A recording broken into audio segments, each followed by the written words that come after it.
Hello everybody. The video today is answering a question about really persistent mold in a person's sinuses.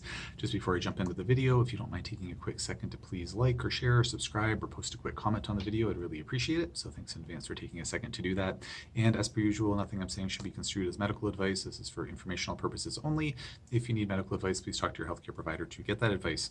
So the question reads, I have been fighting my sinus infection consistently for 5 years, which is a ridiculously long time to fight a sinus infection, just to say, and had fatigue and other symptoms amounting to ME, which is myalgic encephalomyelitis, also known as chronic fatigue syndrome, for 12 years now.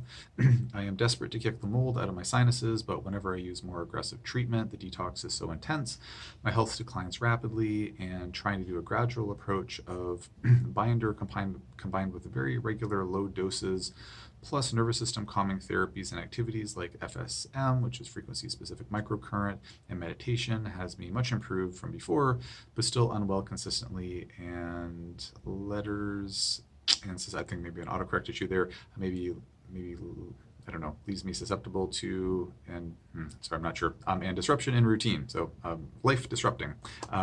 What suggestions do you have for sensitive patients? So thank you for the question. Sorry to hear about the long-standing health issues. Yeah, it's being a sensitive patient is tricky. It is not for the faint of heart. It can be really, really challenging.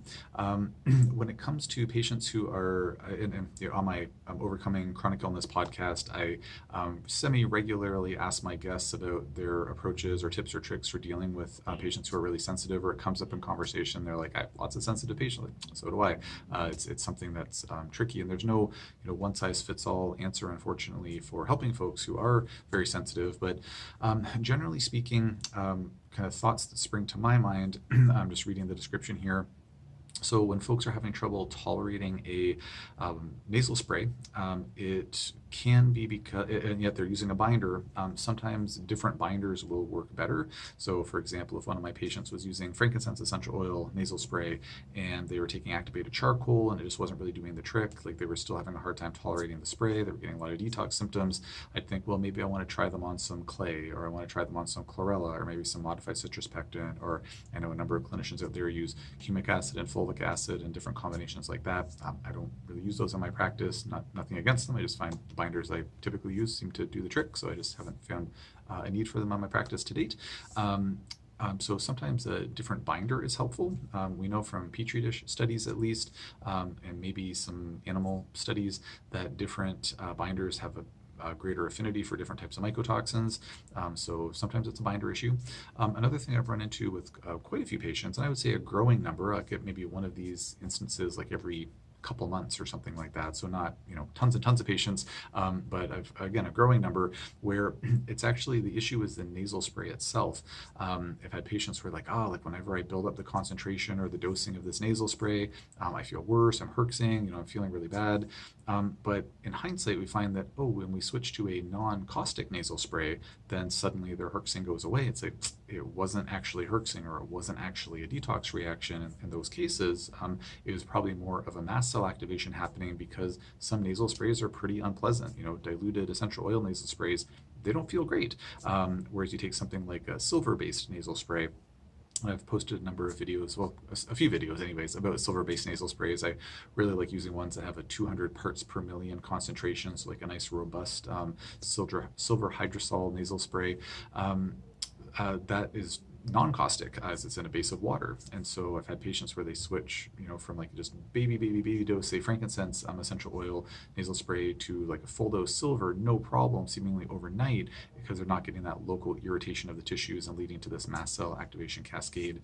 So sort of irritation factor of the nasal spray composition would be something to consider as well.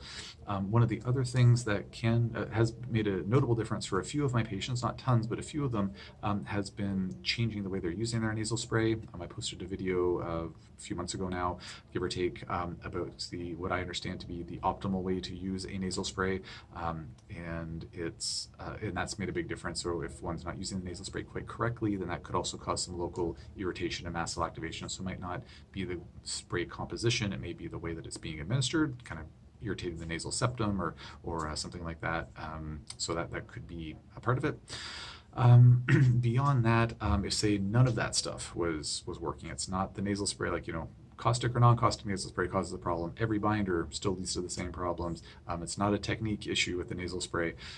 In those cases, in that case, it may be that there's some other component to a person's case that needs to be addressed before one's going to be able to deal with the mold aspect of things. Maybe a person needs methylation support. Maybe someone needs to get rid of heavy metals first. Maybe there's actually an underlying issue with Lyme and co-infections, because in many cases, like, oh, we've got our chronic fatigue syndrome, our fibromyalgia, or whatever it happens to be. It's like, oh, we found mold. There's mold exposure history. It must be mold. Mycotoxin tested positive. Must be mold. Using nasal sprays and feeling worse. Must be mold because it's a die off from that.